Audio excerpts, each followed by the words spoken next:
परम प्रेममय श्री श्री ठाकुर अनुकूलचंद्र श्रीहस्त लिखित पवित्र सत्यानुसरण ग्रंथ पाठ अर्थ मान जश इत्यादि पाइबा आशारे मते ठाकुर सजाई भक्त हुओ नहीं, सावधान हुओ ठकीजीव।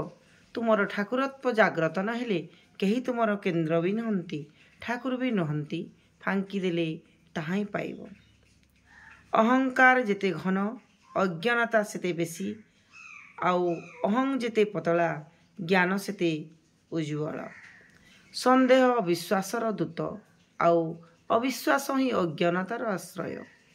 संदेह आसिले तत्क्षणात् ताहा निराकरणर चेष्टा कर, आउ सच्चिंतारे निमग्न हुओ, ज्ञानर अधिकारी हेब, आउ आनंद पाइब। असच्चिंतारे को ज्ञान बा अज्ञान बा मोह जन्मे, ताहा परिहार कर, दुखरु रक्षा पाइब।